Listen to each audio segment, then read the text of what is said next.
அரிய வகை தாது பொருட்கள் மற்றும் காந்தம் ஏற்றுமதிக்கு சீனா கடும் கட்டுப்பாடுகளை விதித்துள்ளது. இராணுவத்திற்கு அல்லாத பயன்பாட்டுக்கு மட்டும் இறக்குமதி செய்வதாக அந்தந்த நாட்டின் அரசுகளிடமிருந்து சான்றிதழ் பெற்று தருவோருக்கு மட்டுமே அரிய வகை தாது பொருட்கள் இறக்குமதிக்கு அனுமதி தரப்படும்.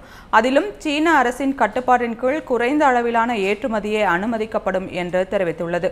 மின்சார வாகன தயாரிப்பு போன்றவற்றிற்கு தேவைப்படும் காந்தத்தை ஏற்றுமதி செய்வதிலும் சீனா கட்டுப்பாடுகளை விதித்துள்ளது.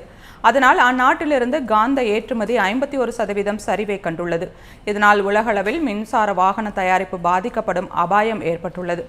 இந்தியாவிலும் மின்சார வாகன உற்பத்தி ஸ்தம்பிக்கும் சூழல் உருவாகியுள்ளது. சீனாவின் இந்த முடிவால் கார் நிறுவனங்கள் மூடப்படும் அபாயமும் இருக்கிறது. அமெரிக்க அரசுக்கு ஜெனரல் மோட்டார்ஸ், வோல்க்ஸ்வாகன், ஹூண்டாய் ஆகிய நிறுவனங்கள் அவசர கடிதம் எழுதியுள்ளன.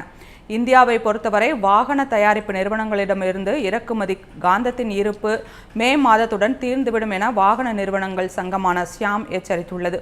சீனாவுடன் பேச்சு நடத்தி காந்த இறக்குமதியை சீர் செய்யுமாறு அரசிடம் மாருதி சுசுகி, மகேந்திரா, டாடா மோட்டார்ஸ் ஆகிய நிறுவனங்கள் வலியுறுத்தியுள்ளன. இதனால் உள்நாட்டு உற்பத்தி அதிகரிப்பு மற்றும் பிற நாடுகளில் இருந்து அதிக இறக்குமதி ஆகியவற்றை அரசு பரிசீலித்து வருகிறது.